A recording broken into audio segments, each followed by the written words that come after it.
السلام علیکم ورحمۃ اللہ تعالی وبرکاتہ۔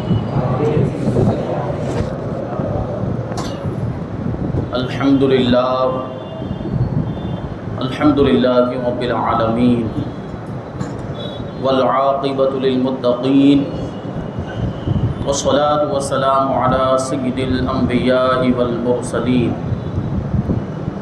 وعلى آلہ واصحابہ اجمعین، اما بعد فاعوذ باللہ من الشیطان الرجیم، بسم اللہ الرحمن الرحیم۔ لقد رضی اللہ عن المؤمنین اذ یبایعونک تحت الشجرہ فعلم ما فی قلوبہم وانزل السکینۃ علیہم واثابہم فتحا قریبا، او کما قال اللہ تبارک و تعالی۔ صدق اللہ مولانا العظیم وصدق رسولہ النبی الامین المتین الکریم، ونحن على ذلك لمن الشاہدین والشاکرین والذاکرین والحامدین والحمد للہ رب العالمین۔ آئیے ہم اور آپ سب سے پہلے حضور سرور کائنات، فخر موجودات، باعث تخلیق کائنات، احمد مجتبیٰ محمد مصطفیٰ صلی اللہ علیہ وسلم کی بارگاہ میں درود و سلام کا ہدیہ پیش کریں اور پڑھیں۔ اللہم صل علی سیدنا و مولانا محمد معدن الجود والکرم وآلہ الکرام وابنہ الکریم وبارک وسلم، صلاۃ و سلام علیک یا رسول اللہ صلی اللہ تعالی علیہ وسلم۔ عزیزان ملت اسلامیہ، آج ذی الحجہ کی 15 تاریخ ہے اور اسی مہینے کی 18 تاریخ کو حضرت امیر المؤمنین عثمان غنی رضی اللہ تعالیٰ عنہ کی شہادت کا دن بھی آتا ہے۔ اسی مناسبت سے آج ہم انشاءاللہ تبارک و تعالی خلیفۃ المسلمین امیر المؤمنین حضرت عثمان بن عفان رضی اللہ تعالی عنہ کا تذکرہ کریں گے۔ جو آیت کریمہ میں نے تلاوت کی، اللہ تبارک و تعالی ارشاد فرماتا ہے: لقد رضی اللہ عن المؤمنین اذ یبایعونک تحت الشجرۃ فعلم ما فی قلوبہم وانزل السکینۃ علیہم واثابہم فتحا قریبا، کہ بے شک اللہ تبارک و تعالی ایمان والوں سے راضی ہو گیا جب وہ درخت کے نیچے تمہاری بیعت کر رہے تھے۔ تو اللہ تبارک و تعالیٰ نے ان کے دلوں میں جو کچھ بھی تھا اس کو جانا اور ان پر سکینہ نازل فرمایا، یعنی ان پر اطمینان نازل فرمایا، اور ان کو قریب میں آنے والی فتح کی خوشخبری عنایت فرمائی، یعنی قریب میں آنے والی فتح بطور انعام ان کو عطا فرمائی۔ اب یہ جو آیت کریمہ ہے یہ صحابہ کرام کے بارے میں اور حضرت عثمان غنی رضی اللہ تعالیٰ عنہ کے تعلق سے نازل ہوئی۔ اس کے پیچھے کا واقعہ یہ ہے کہ 2 ہجری ذی قعدہ کے مہینے میں حضور پاک صلی اللہ علیہ وسلم تقریباً 1400 صحابہ کرام کو لے کر عمرے کے ارادے سے مکہ مکرمہ کی طرف روانہ ہوئے، مدینہ منورہ سے۔ اب ظاہر سی بات ہے عمرے کا ارادہ ہے تو ساتھ میں کوئی جنگ کا سامان نہیں، کوئی زیادہ ہتھیار نہیں تھے، احرام باندھے ہوئے قربانی کے جانور ساتھ میں لے کر روانہ ہو گئے، اور ہر کسی کے پاس مشکل سے ایک تلوار ہوگی ذاتی حفاظت کے لیے، کہ خدا نخواستہ راستے میں ڈاکوؤں کا حملہ ہو جائے تو وہ اس سے حفاظت ہو سکے۔ جنگ کا کوئی سامان نہیں تھا اور جنگ کا کوئی ارادہ بھی نہیں تھا۔ تو یہ مسلمان اور صحابہ کرام خانہ کعبہ کی زیارت کے لیے جا رہے تھے، طواف اور سعی کرنے کے لیے، یعنی عمرہ ادا کرنے کی نیت سے جا رہے تھے۔ لیکن جب مکہ والوں کو پتہ چلا، کفار مکہ کو پتہ چلا، تو انہوں نے یہ فیصلہ کر لیا کہ کسی بھی قیمت پر مسلمانوں کو مکہ مکرمہ میں داخل نہیں ہونے دیا جائے گا۔ انہوں نے یہ آپس میں قسمیں کھا لی کہ مسلمانوں کو مکہ مکرمہ کے اندر داخل نہیں ہونے دیا جائے گا۔ ان کو خوف لاحق ہو گیا تھا کہ مسلمانوں کے ساتھ جنگ ہوگی اور کہیں ایسا نہ ہو کہ ہم ہار جائیں. اس طرح کے معاملات ان کے ذہن میں آ رہے تھے، اس لیے انہوں نے ارادہ بنا لیا اور یہ منصوبہ پلاننگ بنا لی کہ مسلمانوں کو مکہ مکرمہ میں داخل نہیں ہونے دیا جائے گا. حضور پاک صلی اللہ علیہ وسلم مقام حدیبیہ میں پہنچے جو مدینہ منورہ سے تقریباً 400-450 کلومیٹر کے فاصلے پر ہے. مکہ مکرمہ سے تقریباً 24 کلومیٹر کے فاصلے پر مدینہ منورہ کی جانب جاتے ہوئے راستے میں یہ جگہ آتی ہے جس کو حدیبیہ کا مقام کہا جاتا ہے. وہاں پر ایک کنواں بھی ہے، غالباً اس کا نام حدیبیہ تھا یا اس کے مالک کا نام حدیبیہ تھا، اور اسی کی طرف نسبت کرتے ہوئے اس پوری جگہ کو حدیبیہ کہا جانے لگ گیا. وہ مقام حدیبیہ میں حضور پاک صلی اللہ علیہ وسلم تشریف لائے، تمام صحابہ کرام بھی موجود. اب یہاں کیا ہوا، حضور پاک صلی اللہ علیہ وسلم کی اونٹنی قصوہ وہاں پہ بیٹھ گئی. تو صحابہ کرام نے یہ خیال کیا کہ تھکاوٹ کی وجہ سے بیٹھ گئی ہوگی، اتنا لمبا سفر کر کے طے کر کے آئی ہے، اس لیے یہ اونٹنی تھک گئی ہوگی اور اس وجہ سے بیٹھ گئی. تو حضور پاک صلی اللہ علیہ وسلم نے ارشاد فرمایا انما حبسها حابس الفیل عن مکہ، کہ اس اونٹنی کو کسی اور نے نہیں روکا بلکہ اس ذات نے روکا ہے جس ذات نے ہاتھیوں کو مکہ مکرمہ میں داخل ہونے سے روک دیا تھا.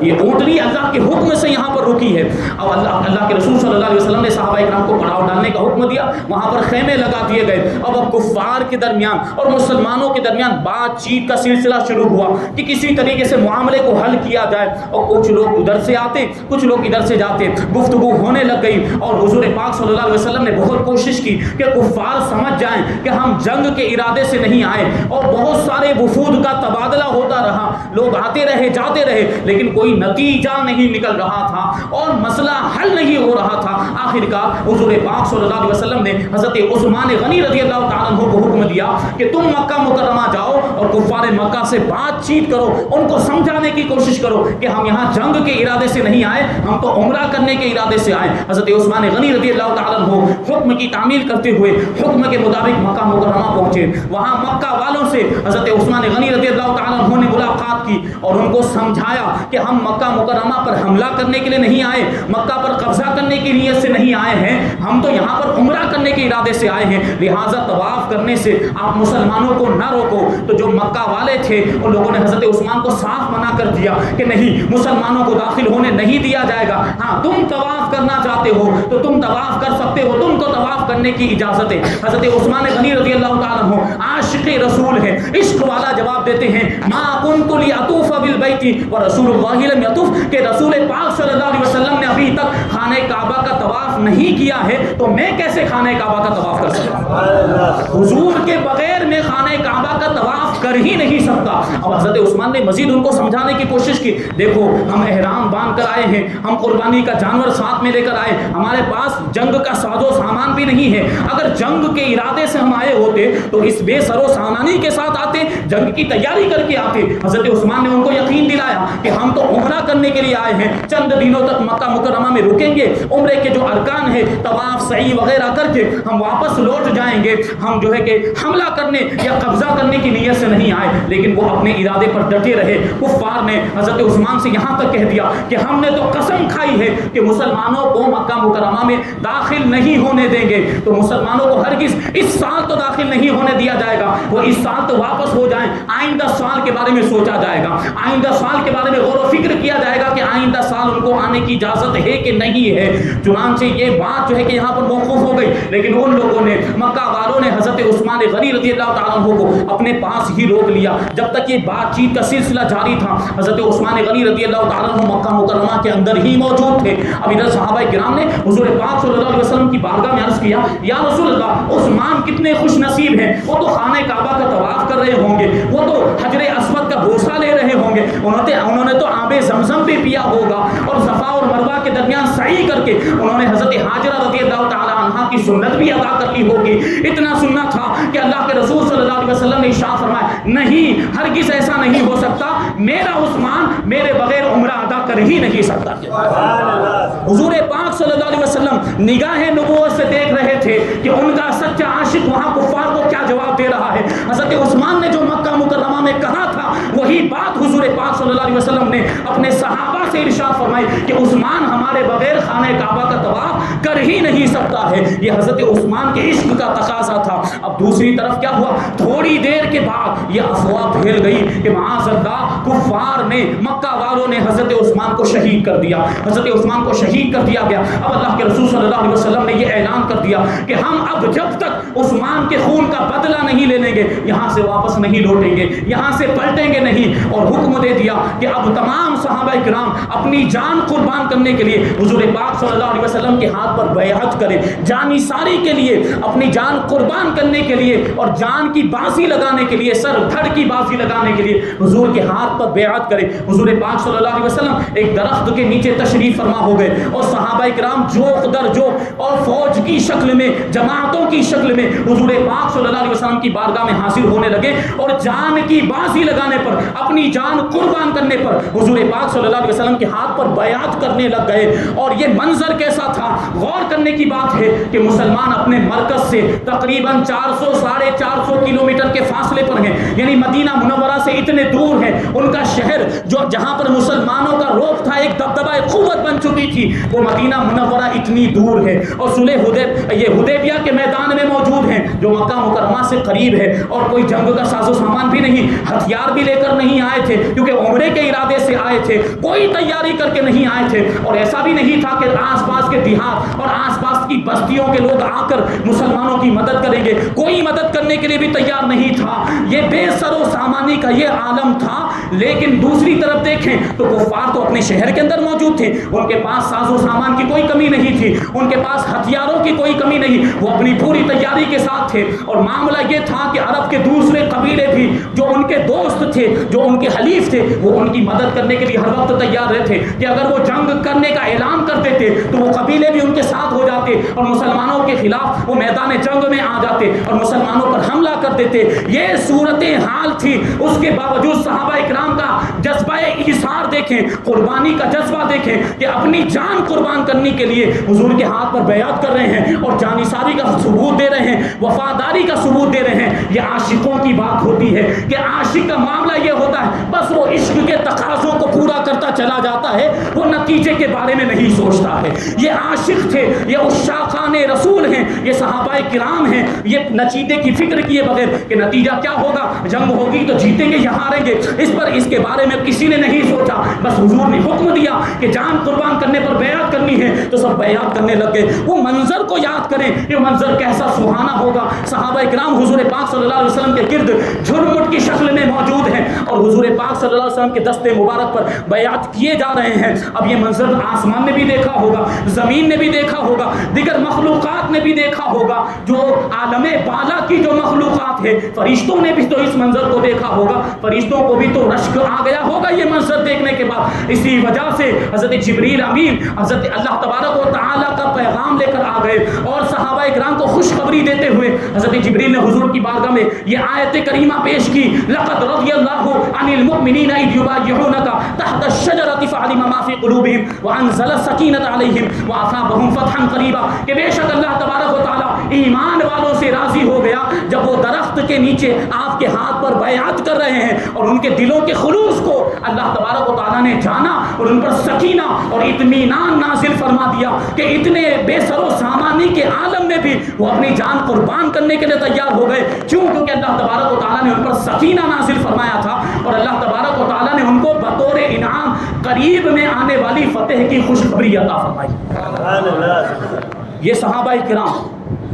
جان قربان کرنے کے لیے تیار ہو گئے، حضور پاک صلی اللہ علیہ وسلم کے دستے مبارک پر بیعت کرنے لگے۔ حضرت جابر رضی اللہ تعالیٰ عنہ نے اس منظر کو اس طریقے سے بیان کیا کہ یہ جو بیعت تھی وہ اس بات پر تھی کہ جب تک ہمارے جسموں میں جان ہے، جب تک ہمارے بدن میں خون کا آخری قطرہ باقی ہے، ہم میدان جنگ میں ڈٹے رہیں گے، ہم دشمنوں سے مقابلہ کرتے رہیں گے اور حضرت عثمان کے خون کا بدلہ لے کر ہی رہیں گے، اور حضرت عثمان کو جن لوگوں نے شہید کیا ہے ان کو اس کی سزا دیں گے۔ یہ جو بات تھی حضرت جابر بن عبداللہ رضی اللہ تعالیٰ عنہ آگے بیان کرتے ہیں کہ صحابہ کرام کے جوش و خروش کا عالم یہ تھا کہ حضور پاک صلی اللہ علیہ وسلم کی بارگاہ میں حاضر ہوتے تھے اور بیعت کرتے چلے جاتے تھے۔ صرف ایک شخص تھا، 1400 صحابہ کرام سب نے حضور کے ہاتھ پر بیعت کر لی۔ ایک شخص تھا جس کا نام جد بن قیس تھا، یہ منافق تھا، اندر سے کافر تھا، اس نے حضور پاک صلی اللہ علیہ وسلم کے ہاتھ پر بیعت نہیں کی کیونکہ منافق تھا۔ اور حضرت جابر فرماتے ہیں کہ وہ اپنی اونٹنی کے پیٹ سے اس طرح چمٹا ہوا تھا کہ وہ لوگوں کو نظر نہیں آ رہا، لوگوں سے چھپنے کی وہ کوشش کر رہا تھا تاکہ لوگ اسے دیکھ نہیں پائیں. صرف یہ ایک شخص تھا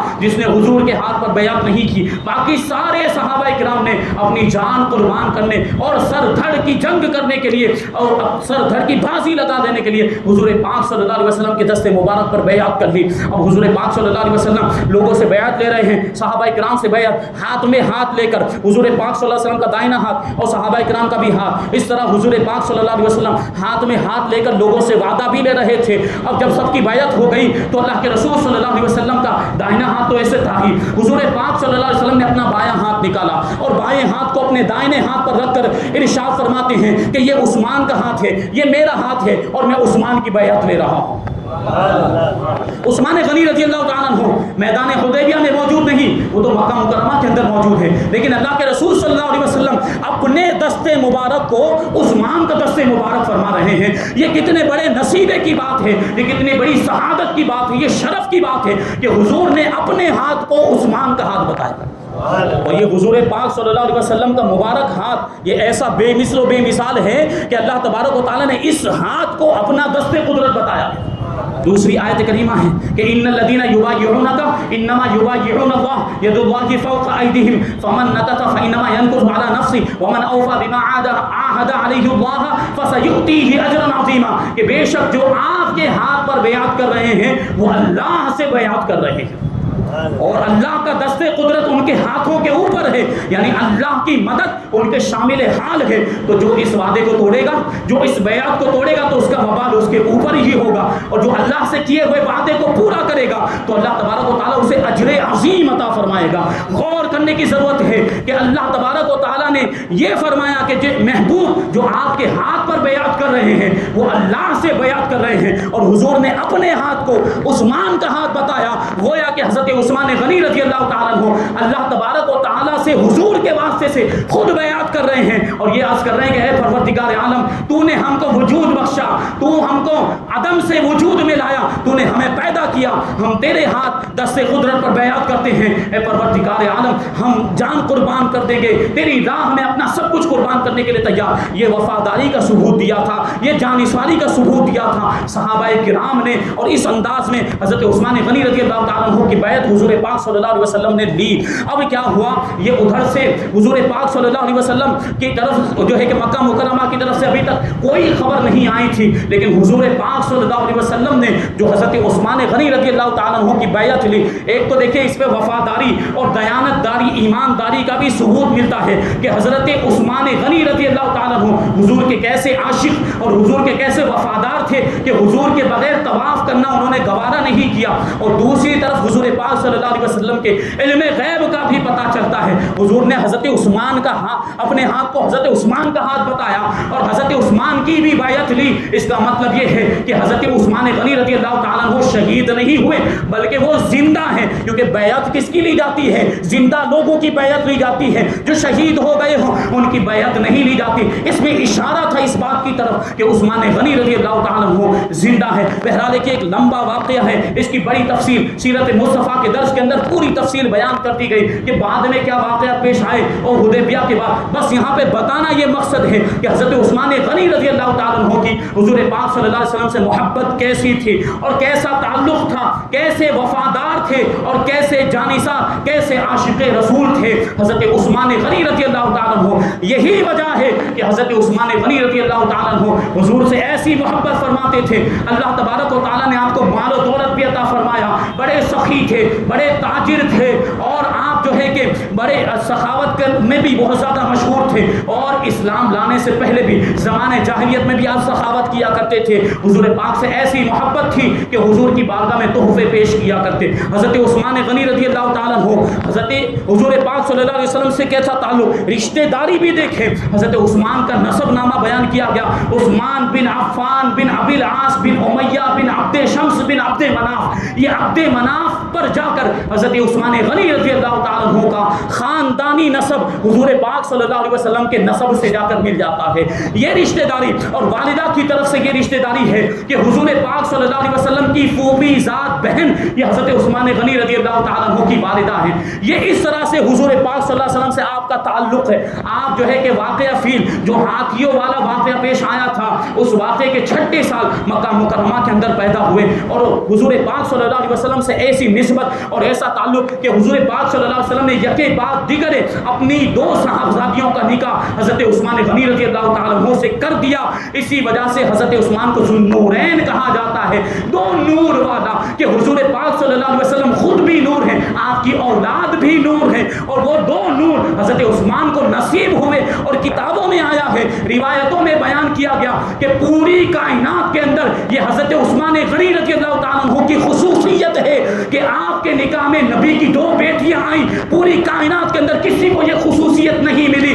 کہ اس کے نکاح میں نبی کی 2 بیٹیاں رہی ہو. حضرت عثمان غنی رضی اللہ تعالیٰ عنہ کی یہ خصوصیت ہے, اس وجہ سے آپ کو ذوالنورین کہا جاتا ہے. حضور سے کیسی محبت. ایک مرتبہ وضو کرنے کے بعد حضرت عثمان غنی رضی اللہ تعالیٰ عنہ مسکرانے لگے. لوگوں نے پوچھا کہ کیوں مسکراتے ہیں, تو حضرت عثمان غنی رضی اللہ تعالیٰ عنہ نے جواب دیا کہ ایک مرتبہ میں نے اپنے آقا کو دیکھا تھا کہ وضو کرنے کے بعد اسی طرح مسکرائے تھے. یہاں مسکرانے کی کوئی اور دوسری وجہ نہیں تھی, بس اس وجہ سے کہ حضور ایک مرتبہ مسکرائے تھے, اسی سنت پر عمل کرنے کے لیے میں بھی مسکرا رہا ہوں.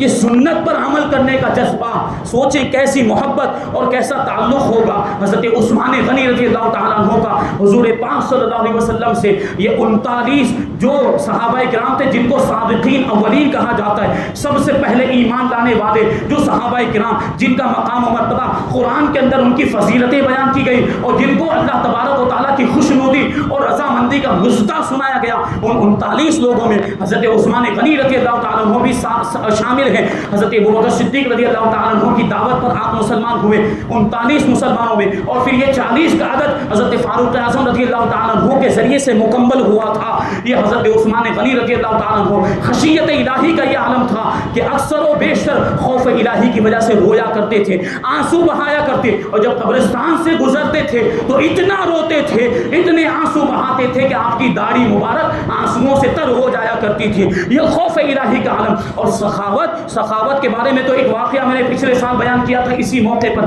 جنگ تبوک کا واقعہ, کس طریقے سے حضرت عثمان غنی رضی اللہ تعالیٰ عنہ نے اپنے مال کو اللہ کے رسول کے قدموں میں قربان کر دیا تھا اور حضور کے نام پر اپنا سارا مال, اتنا جو ہے کہ کثیر مال حضور کی بارگاہ میں پیش کیا تھا. ایک مرتبہ حضرت عثمان غنی رضی اللہ تعالیٰ عنہ حضور پاک صلی اللہ علیہ وسلم کی بارگاہ میں حاضر ہوئے اور آنے کے بعد کہنے لگے, یا رسول اللہ صلی اللہ تعالیٰ علیہ وسلم, میرے پاس مال اتنا زیادہ ہو گیا ہے, میرے مال کی کمی کے لیے دعا کیجئے کہ میرے پاس یہ دولت ہے, یہ دولت کم ہو جائے. ابھی سوچیں حضرت عثمان غنی رضی اللہ تعالیٰ عنہ, اللہ تبارک و تعالیٰ نے آپ کو غنی بنایا. غنی کا مطلب ہوتا ہے بے نیاز اور غنی کا مطلب ہوتا ہے مالدار. اللہ تبارک و تعالیٰ نے آپ کو مالدار بنایا تھا, لیکن اس کے باوجود ابھی اس زمانے میں کوئی یہ چاہے گا کہ اس کی دولت کم ہو جائے, اس کا مال کم ہو جائے, لیکن یہ حضرت عثمان غنی حضور کی بارگاہ میں حاضر ہوتے ہیں, یا رسول اللہ کی بارگاہ میں دعا کیجئے کہ میرا مال کم ہو جائے, میری دولت کم ہو جائے, یہ مال اتنا زیادہ ہو گیا ہے, یہ دولت اتنی زیادہ ہو گئی ہے, یا رسول اللہ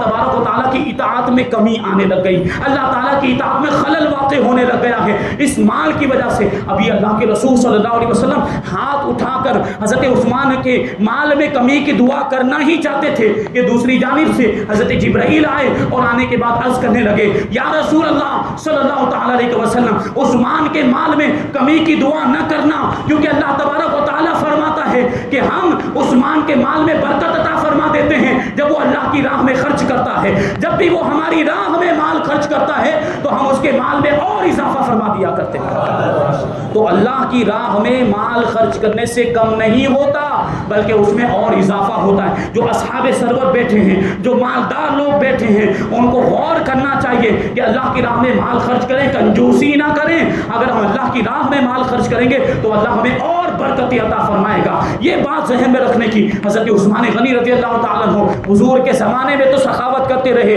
ہر موقع پر آپ نے اسلام کی بھی مدد کی، صحابہ کرام کی بھی مدد کی ہے، مسلمانوں کی بھی مدد کی، لیکن جب حضور پاک صلی اللہ علیہ وسلم ظاہری طور پہ دنیا سے تشریف لے گئے، فاروق اعظم رضی اللہ تعالیٰ عنہ کا زمانہ آیا، آخری واقعہ بیان کر کے میں گزر جاؤں گا۔ فاروق اعظم رضی اللہ تعالیٰ عنہ کے دور خلافت میں ایک مرتبہ مدینہ منورہ کے اندر قحط پڑ گیا، اناج ختم ہونے لگ گیا، غلہ ختم ہونے لگ گیا، بارش نہ ہونے کی وجہ سے کھیتی نہیں ہو پائی تھی۔ حضرت فاروق اعظم رضی اللہ تعالیٰ عنہ، عدل و انصاف تو مشہور ہے، فاروق اعظم رضی اللہ تعالیٰ عنہ نے ارشاد فرمایا کہ جب تک ایک عام آدمی روٹی اور گھی استعمال نہیں کر سکے گا، میں بھی روٹی اور گھی استعمال نہیں کروں گا۔ یہ عدل و انصاف کا تقاضا تھا فاروق اعظم رضی اللہ تعالیٰ عنہ کا۔ آپ نے ارشاد فرمایا کہ جب تک عام آدمی کو روٹی اور گھی میسر نہیں آئے گا، میں بھی روٹی نہیں کھاؤں گا، میں بھی گھی استعمال نہیں کروں گا، اور حکم دے دیا کہ باہر سے گندم لایا جائے، باہر سے گیہوں کا انتظام کیا جائے۔ ابھی یہ گیہوں کے ذخیرے، گندم کے ذخیرے باہر سے آئے نہیں تھے،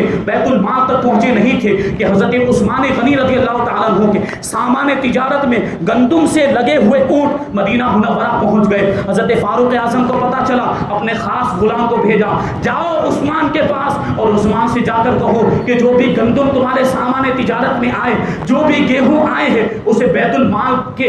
بیت المال کے نام پر بیچ دو۔ حضرت عثمان غنی رضی اللہ تعالیٰ عنہ کے پاس وہ غلام آیا، فاروق اعظم کا پیغام پہنچایا۔ حضرت عثمان غنی رضی اللہ تعالیٰ عنہ جواب دیتے ہیں کہ یہ جو وقت ہے یہ تو نفع کمانے کا وقت ہے، یہ تو فائدہ کمانے کا وقت ہے، قحط سالی کا زمانہ ہے۔ ہوتا نہیں ابھی اس زمانے کے اندر بھی، جیسے لاک ڈاؤن کے اندر بھی دیکھا ہم نے کہ لوگ ذخیرہ کر لیتے ہیں اور چیزوں کو مہنگا کر کر کے بیچتے ہیں، لیکن عثمان غنی نے یہ جو ارشاد فرمایا اس میں ایک راز پوشیدہ ہے، ابھی آگے آپ سماعت کریں گے۔ حضرت عثمان نے اس غلام کو کہا کہ یہ تو نفع کمانے کا دور ہے، یہ نفع کمانے کا وقت ہے، اتنے تھوڑے سے نفع پر میں اپنا غلہ نہیں بیچوں گا، میں اپنے گندم کو نہیں بیچوں گا۔ غلام نے واپس جا کر فاروق اعظم سے حضرت عثمان غنی رضی اللہ تعالیٰ عنہ کا جواب عرض کر دیا۔ فاروق اعظم رضی اللہ تعالیٰ عنہ نے کہا ٹھیک ہے، جا کر کہہ دو کہ 1 درہم پر 1/4 درہم نفع لے لیں یا آدھا درہم نفع لے لیں۔ اب غلام آیا اور غلام